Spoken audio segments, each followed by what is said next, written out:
Making headlines. The President ratifies the First Amendment to the Tobacco Control Act. The President reaffirms the government's commitment to stand by the side of residents seeking justice and prosperity, and the First Lady launches the Lifestyle Intervention Program.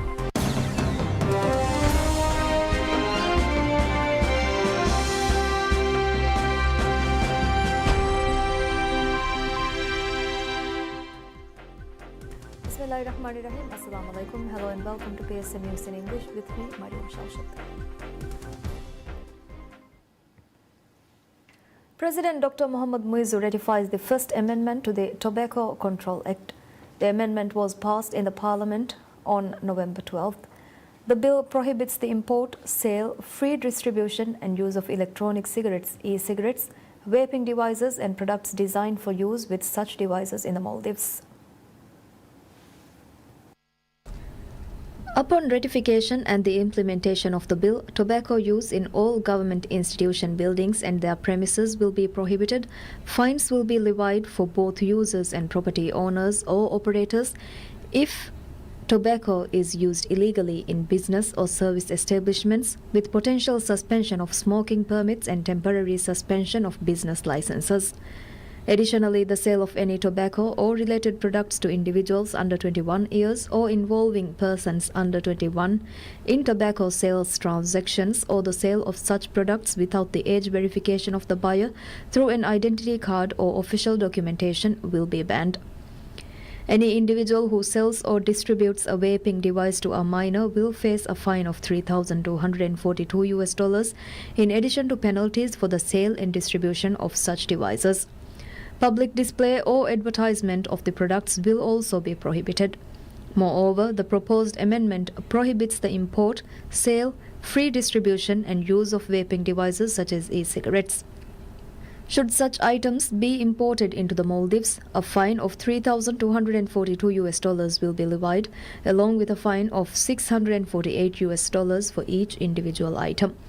The bill specifies a fine of $1,297 for selling any type of vaping device and a fine of $648 for each item sold. Furthermore, the implementation of the bill bans the growth of any tobacco plants or producing tobacco products in the Maldives, the importation of tobacco plants, seeds or any parts that could be used for growing tobacco, and manufacturing any tobacco products in the Maldives. With this, the illegal import, export, distribution or sale of tobacco, e-cigarettes, vaping devices and products designed for use with such devices are also prohibited. Following the ratification of the amendment to the Tobacco Control Act, it has been published in the Government Gazette. The provisions related to electronic cigarettes and vaping devices will take effect on December 15th, while other provisions will be effective from November 15th. We'll be back with more news after Isha prayer break. Stay tuned.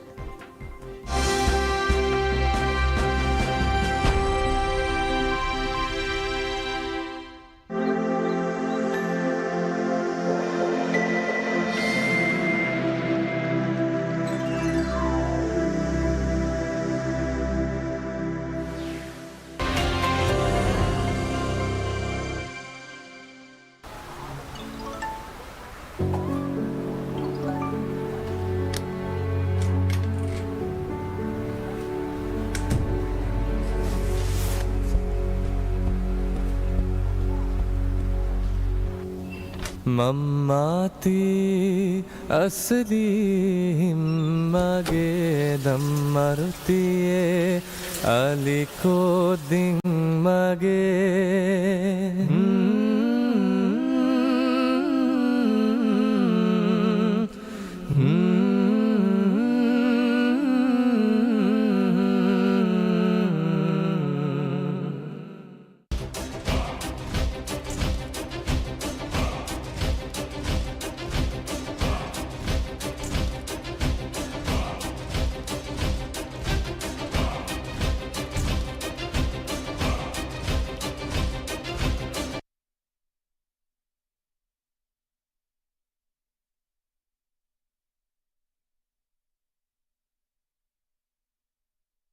الله أكبر الله أكبر الله أكبر الله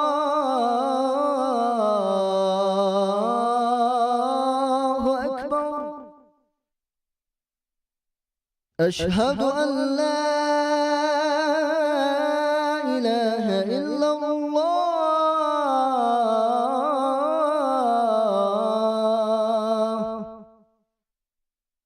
أشهد أن لا إله إلا الله أشهد أن محمد رسول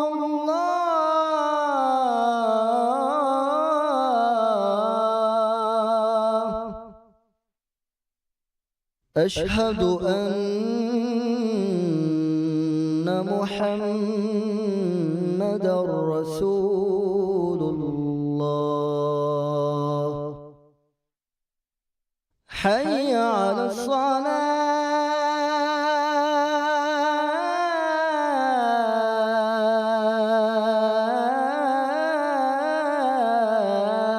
الصلاة حي على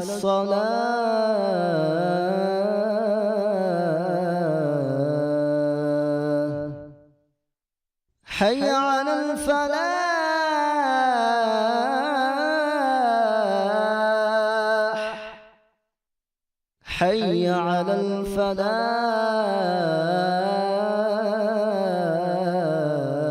الفلاح الله أكبر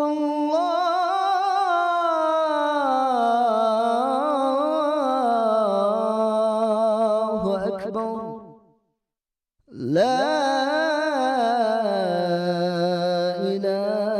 إله إلا الله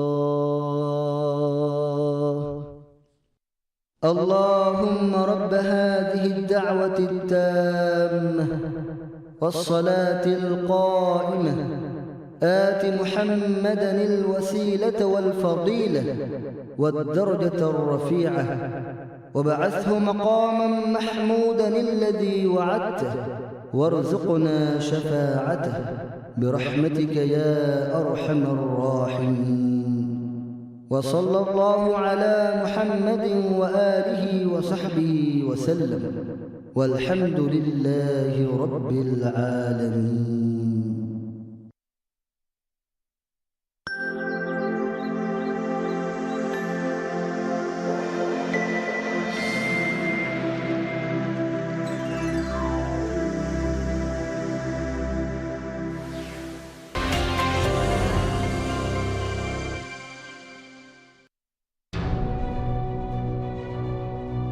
ಹಫ್ತಾಯ ನಿಮಿಗೆನ್ ದಾಯರು ಎಕಿ ದಾಯರಾತಕು ರಾಜ್ಯಗೆ ಮಶ್ರಹುಗಾವೆಸ್ ಎತಕ್ ಕಮೆ ಹಿಂಗಾಗೆಂದೆ ಮಿತನ್ ದಿವಲಪ್ಪೆಗೆನ್ ದಾಣಿ ಗೆದೊರುಗೆ ಮನ್ಸಿಲಕ ವಜೀಫಾಗೆ ಮನ್ಸಿಲಕ ವೆಗೆನ್ ಕಾನೂನುಗ ಪುಣಾಗೊತ್ತುಂಬಿಯ ಮಿಹಾರ್ ತಿಬ್ಬೆವಿ ಕೌನ್ಸಿಲರುನ್ನ ಎದವರು ಫುರಿಹಮು ಕುರಂ ಮಿಯದ್ private sector ಕನ್ನೆ ಫನ್ಸ್ವಿಸ್ rufiyaa ಮಸ್ಕನವೇಕ ಮಿಹಾರ್ ತಿಬಿ ಹುರಿಹಾಯಮೆನ್ನ ಗೊತ್ತಿ ದೀಗೆನ್ then ಅಂಗುರಾಲೆಗನ್ ತಿಬ್ಬೆಕ ನೋಣ್ಣನ ಮಿ ಕಂಕಮಕಿ ಅಳುಗೊಂಡ್ಮೆಂಗೆ ದಿರುಳುಮ ಗುಳಿಫವಾ ಮುಹಿಮ್ಮು ಕಂಕಮ wire ಮಿಕಂಕಮ್ಗೆ ಮೌಲೂಮಾತ ಇಂಗುಂಬಸ್ ಮುಹಿಮ್ಮು رئيس الجمهورية دكتور محمد مويس وليد دكتور حيدر vidalwi rajyage meniwankama istigudala قومية به وكيما دايس ده مجليه غفاس كوري أنا بلكي ما سكتوا كما هاك دي سلامة رئيس مشروع دشون راجيك نوار رشگا هفتا ساداگا ام اسكم دبا فاما اكمكي ಹಫ್ತಾಗೆ ಹದ್ದಹು ರಾಜ್ಯಗೆ ಮಸ್ರಹುಗ ಹಿಂಗ ಎಮ್ಮೆ ಮುಹಿಮ್ಮು ಖಬರ್ತಕ ಮೌಲೂಮಾತ ಮಿ ಪ್ರೋಗ್ರಾಮ್ಗೆ ಜರಿಯ ತಿಬೆಫುಲ್ನಾ ಹಿಸಾಬಕ್ಕೆ ರಸ್ತೆಣ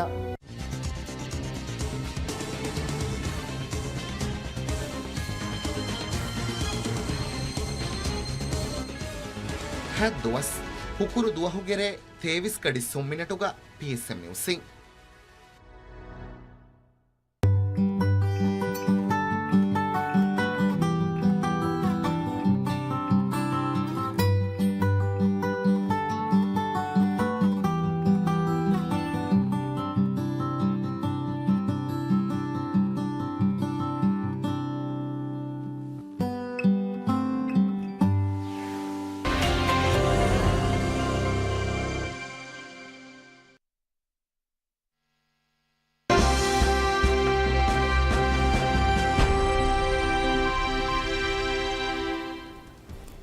Welcome once again to PSM News in English. President Dr. Mohammad Muizzu reaffirms the government's commitment to stand by the side of residents seeking justice and prosperity. In a social media post, President Dr. Muizzu emphasized that it would be evident to all residents which political figures are working against the well-being and progress of residents. He assured the public that his administration will continue its efforts to secure justice and prosperity for all citizens of the nation. President's statement come at a time when the government's ongoing reforms aimed at addressing the current financial and economic challenges have faced criticism from certain parties. Among the reforms introduced are measures requiring companies that earn revenue in foreign currency to pay taxes in foreign currency, broadening the tax base and restructuring the subsidy distribution system. First Lady Sajida Mohammed launches the Lifestyle Intervention Program, which aims to assess how sustainable lifestyle changes can reduce the risk of developing diabetes and other non-communicable diseases. The program was launched at a special ceremony held in Diggar, Memo Atoll to commemorate the World Diabetes Day 2024.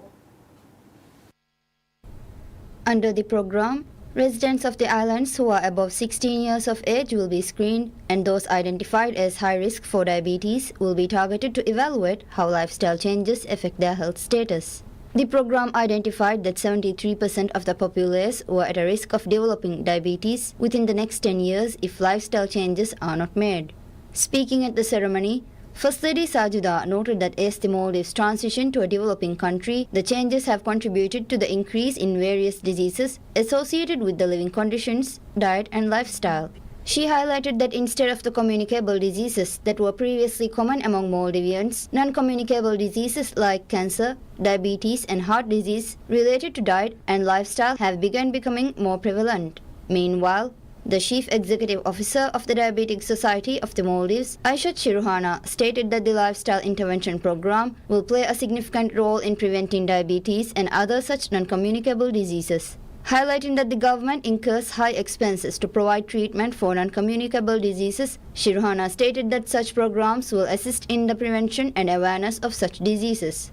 While Diabetic Society of Maldives launched the program in Diggaru, it aims to expand the program nationwide. The project is conducted in collaboration with the Diggaru Island Council and the island's healthcare facility. Additionally, the Ministry of Sports, Fitness and Recreation and the Ministry of Youth Empowerment, Information and Arts assisted in conducting the program. 10 individuals from the island have also been trained as lifestyle coaches for the program.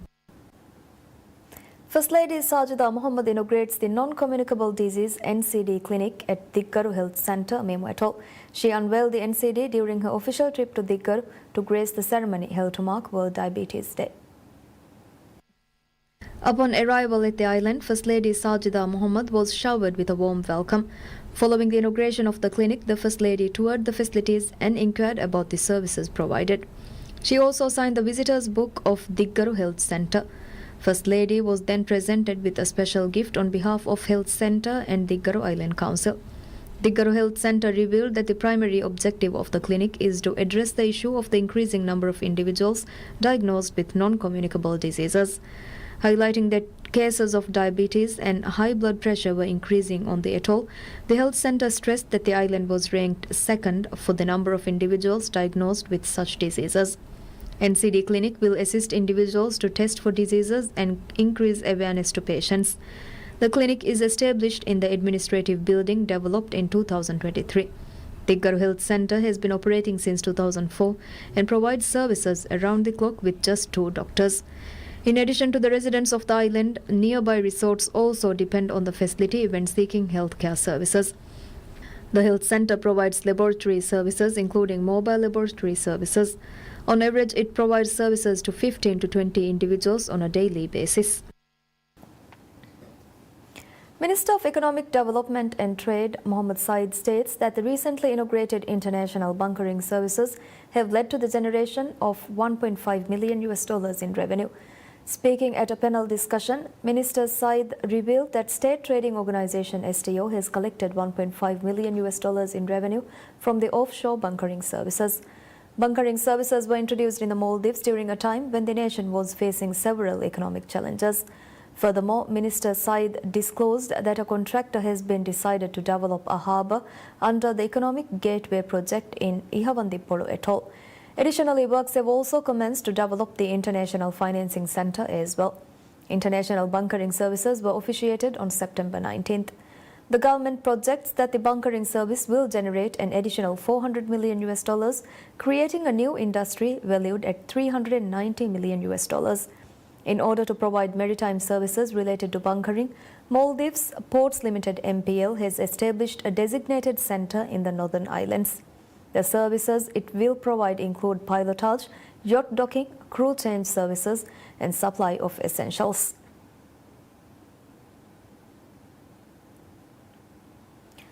Minister of Housing, Land and Urban Development Dr. Ali Haider Ahmad reveals that arrangements have been made that fishermen can apply for housing loan schemes of the government. Speaking at a press conference, Minister Dr. Haider stated that individuals employed in the fishing sector are now eligible to apply for any of the government's housing loan schemes. He explained that this initiative was introduced to ensure the inclusion of all individuals working in the economic sector in the government's housing policies. The minister further revealed that fishermen who are registered in the National Registry are eligible for loans, and efforts are ongoing to extend similar opportunities to other sectors. In response, Minister of Fisheries and Ocean Resources Ahmad Shyam expressed his gratitude for the administration's commitment to ensuring that fishermen are included in government housing programs. He emphasized the administration's goal of recognizing fishermen as an integral part of the society, a mission that has been pursued since the current administration took office. To support this objective, the National Registry of Fishermen was established in February to address the challenges faced by those in the sector. Furthermore, Minister Shyam reported that over 80% of vessels were registered in the National Registry up to this date. He stated that the aim of the ministry was to complete all the works related to the registry by year end.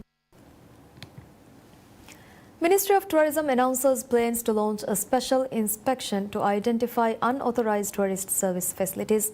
The announcement was made by Minister of State for Tourism Ahmad Nazim Mohammed while speaking at the Parliament's Committee on Secondary Legislation. Speaking at the committee, State Minister Ahmad Nazim stated that information pertaining to the authorized tourism facilities were documented with the ministry. However, he highlighted that there are some facilities providing services without permits, and challenges are faced in identifying the facility when complaints are filed against them. Aiming to address this issue, State Minister Nazim stated that decisions have been made to launch an inspection in collaboration with Maldives Police Service MPS. He disclosed that the ministry and Maldives Police Service has established a committee for this purpose and had prepared a framework as well. Minister of Agriculture and Animal Welfare Dr. Aishat Ramila emphasizes that the government of the Maldives is exerting maximum efforts to promote sustainable agricultural practices.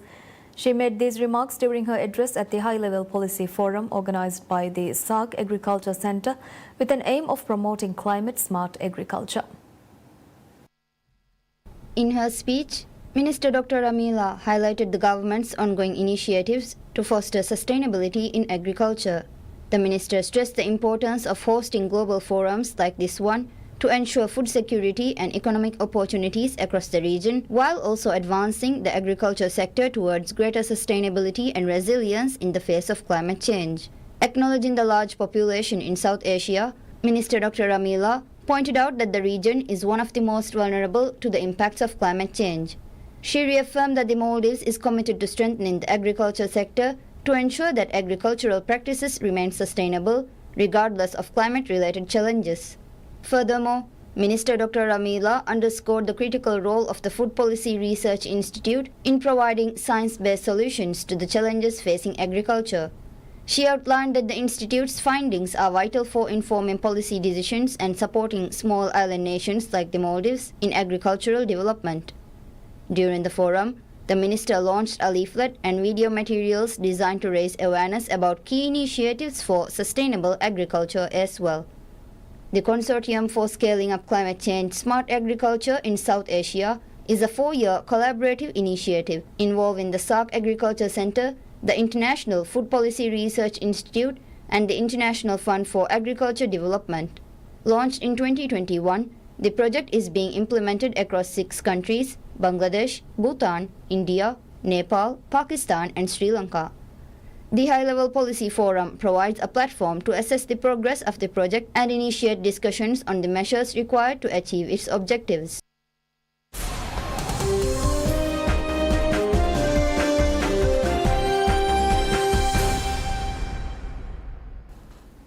The Dow and the S&P 500 rose slightly after October data shows consumer prices rising in line with expectations.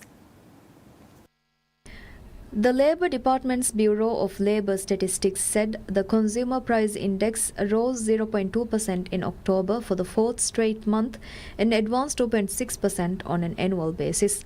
If you look at what's going on in the market today, we had the CPI come out this morning, and initially the bond market was bought up, but now it's starting to sell off a little bit. So there's this little uneasy feeling, even though stocks are up, even though the major averages are up. I think there's still that little bit of uneasiness that, hey, look, inflation is here to stay with us. And some of these policies that may be coming from the Trump administration could even be a little more inflationary.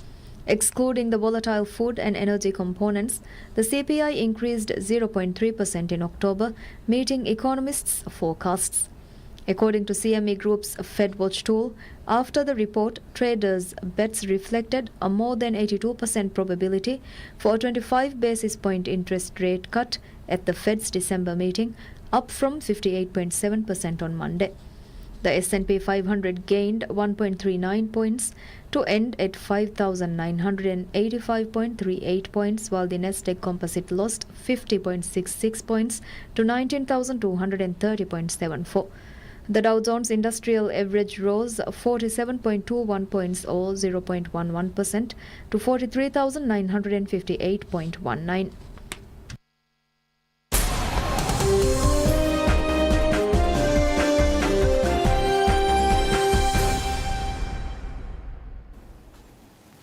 United Nations Relief and Works Agency for Palestine Refugees in the Near East, UNRWA Chief Philip Lazarani, expresses a willingness to work with Washington. With Israel's parliament having passed a law last month banning the Palestinian Relief Agency UNRWA, and with an incoming second administration for Donald Trump, the United Nations aid leader expressed a willingness to work with Washington.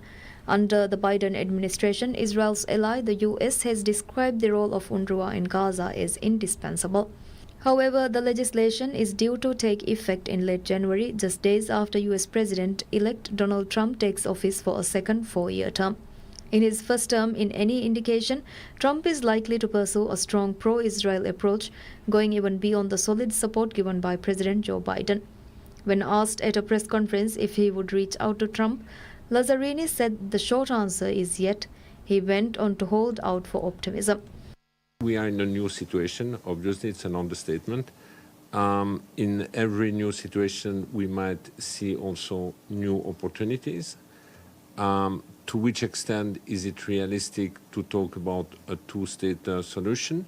For the time being, the two-state solution remains the international community and United Nations position about how to promote a solution on the Palestinian question in the region. We hear also that the new administration has made promoting peace a priority in the region. Israel says UNRWA staff took part in the October 7, 2023.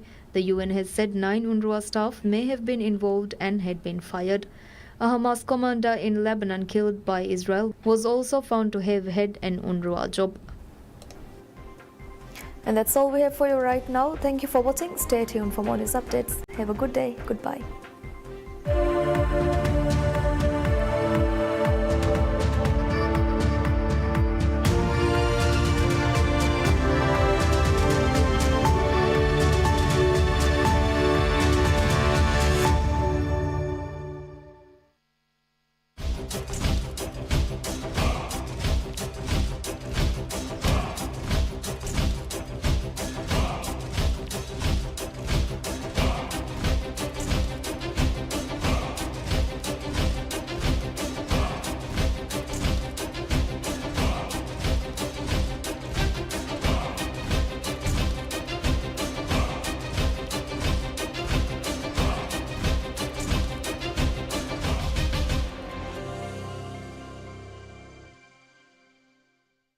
मी जमानतके वंदन हल्लु नुवै ಗೆದರುಗೆ ಮಸದೆಯ ತಾಬದ ಇರಾದು ಕವಿಯ ಹಲ್ಲು ದಿಂದಾಣಿ ಹಲ್ಲು ಕೊದ್ದೆ ಅಳಗಣ ಮೆಂಗೆ ಮಿ ರಾಜ್ಯಗ ತರಗ್ಗಿಗೆ ಗಿನ ಮಶ್ರೂತಕ್ಕೆ ಕುರಿಯಂಗೆ ಬಗೆಂದೆ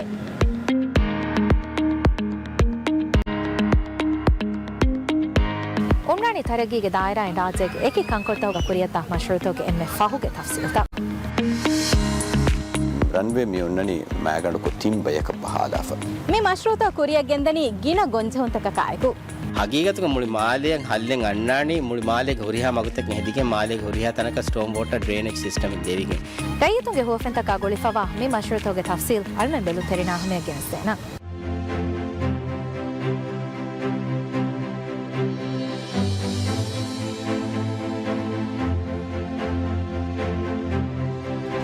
ದುವೆಲಿ ಆದಿತ್ಯ ದುವಹುಗೆರೆ 22 ಕಡಿ ಸುಮ್ಮಿನೆಟುಗ PSM ಮ್ಯೂಸಿಂಗ್